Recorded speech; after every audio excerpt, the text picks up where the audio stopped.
ñoo xew de ñoo xew alors bon nag ñoo xew donc ñu dugg ci loo xam ne yàgg nañ ko def bugguma fàttali 2023 mais sénégalais yëpp ñoo ngi fàttaliku 2023 ba ñu tolloo jëm benn dialogue exercice bu mel nii la ñu defoon dem consulter suñu 53 départements pour que ku nekk ci ñoom wax lan mooy sa xalaat ci dialogue bi ndax dañuy demam duñu dem 2023 weesu na ñoo ngi 2025 et taxawu toujours dans sa démarche de cohérence de constance a usé du même principe et du même procédé pour dem waxtaan ak suñuy camarades waxtaan woowu léegi moom la ñu doon dépouillement boobu lañ doon def ci kaw defe naa Seydina moo leen di joxaale résultat yi parce que kenn sant ma ko Seydina dana lire déclaration bi wax leen ban décision la ñu jël ci dialogue national dialogue politique bi parce que c'est pas un dialogue national c'est un dialogue politique mu wax leen ban décision lañ ci jël di leen wax nag ni xawoon naa jël retrait ci débat wu politique ak débat public incha allah très vite je vous donne rendez-vous boo xam ne daañu waxtaane suñu réew waxtaane askan wi ak dundinam waxtaan fan la ñu toll ñun ci taxaw parce que xam naa ñu bari yàkkamti nañ ko su amoon débat tey question yi dana bari mais ce sera pour très vite et très bientôt. kuréel politique bi ñuy wax taxawu Sénégal nga xam ne taxawaayam dafa méngoo ak diisoo ak waxtaan ba noppi nag bàyyi bànqaas yi ko séq di waxtaan seen biir waxtaan nañu waxtaan wu yaatu ak kuréel yi nga xamante ne ñoo ngan ko taxawu Sénégal ci biir gox-goxaan yi ci wàllu boobu nag bànqaas ak kuréel yi nekk ci commune yi nekk ci département yi ak ci bitim réew tàmbali nañu waxtaan wu yaatu boo xam ne kenn ku ci ne wax nga sa xalaat joxe nga ko ba ñu saytoo loolu def nañu tey li ñuy wax réunion de synthèse maanaam daje boo xam ne dañuy xam mbir yi fan la féete te ci wàllu boobu nag li ci juddu mooy taxawu Sénégal dina dem bokk ji ci ndaje ak waxtaan bi njiitu réew mi woote ci suñu système politique doxalin boobu nag dafa méngoog ñun suñu doxalin bi ñu sosee taxawu ak léegi liñ ci gis mooy ñëpp ànd nañ ci ak dal ak mat wér ci ne ñun yoon bii la ñu bëgg a jël te dara duñu ci jëlee waaye dañuy fàttali ci 2019 jafe woon na lool ci jaam yàlla bii di président Khalifa Ababacar Sall booba dañu ko tooñ laa ko jant bi ci ay caaxaan Cour CEDEAO jamono jooju newoon na ni Khalifa Sall mi ngeen gis dañu ko tooñ te loolu jamono dox na ba yàlla jox ko dëgg terewul woon coono bu doon dund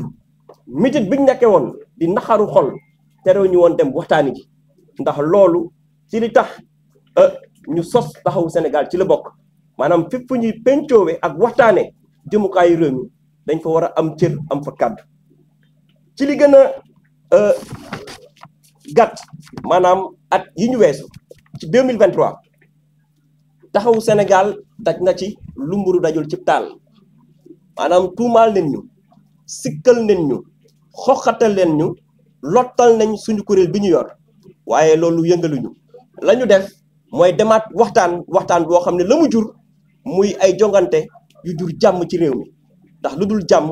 jàmm moo ko gën te ci loolu la ñu xamee taxawu Sénégal bañ ko soseeg léegi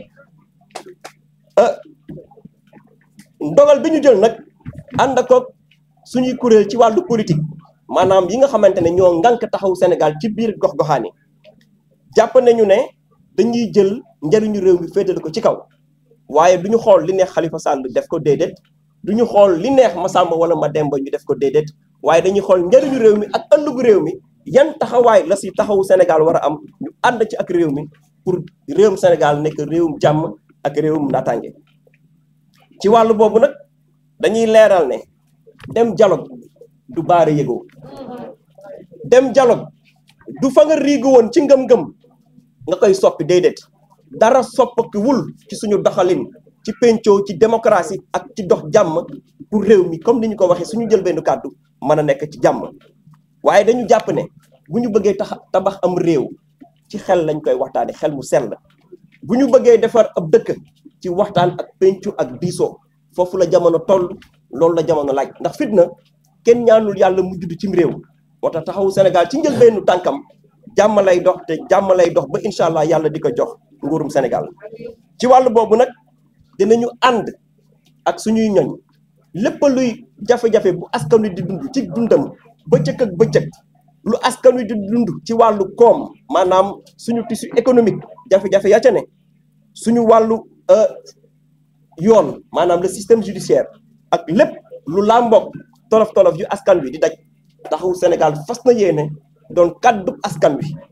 dama ne taxawu Sénégal fas na yéene doon kàddub askan wi ci dialogue boobu ndax réew mi mën a tegu ci dëgg ak njub loolu di leen sant di leen gërëm asalaamaaleykum.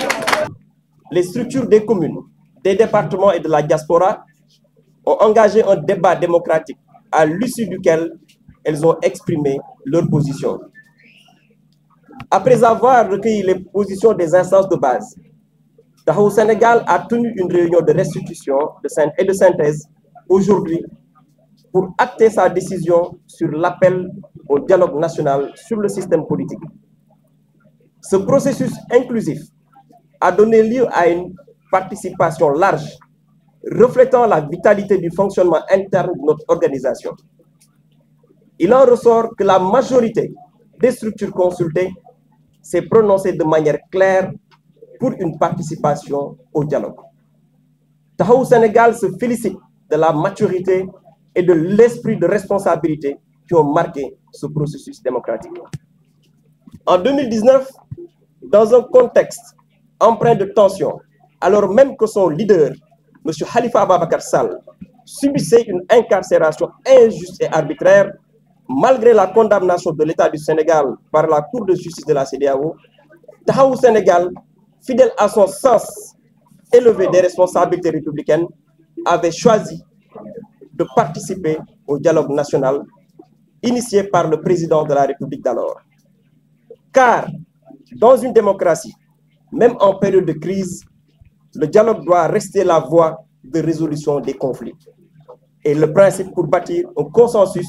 autour des règles de participation de la vie politique et de dévolution démocratique du pouvoir. Dans cette droite ligne, en 2023, Taxawu Sénégal, sans reniement ni compromis, avait de nouveau répondu avec responsabilité et cohérence à l'appel au dialogue. Cette position s'inscrivait dans la continuité d'un engagement républicain constant que notre plateforme a toujours incarné depuis sa création. En décidant, sous l'accord de ses bases politiques, de prendre part au dialogue national prévu le 28 mai, la plateforme Taxawu Sénégal réaffirme avec constance sa volonté inébranlable de placer l'intérêt supérieur de la nation au-dessus de toute considération partisane. Taxawu Sénégal rappelle ainsi avec clarté que le dialogue entre pouvoir et opposition, loin d'être une faveur concédée ou une allégeance consentie, constitue une exigence dans le cheminement démocratique d'un État. Il ne vise ni à effacer les clivages légitimes, ni à niveler les convictions, mais à créer un espace de lucidité partagée. Taxawu Sénégal portera au cœur de ce dialogue les préoccupations politiques, sociales, économiques et judiciaires de nos concitoyens et défendra une vision empreinte d'équité, fondement d'un cadre institutionnel équilibré.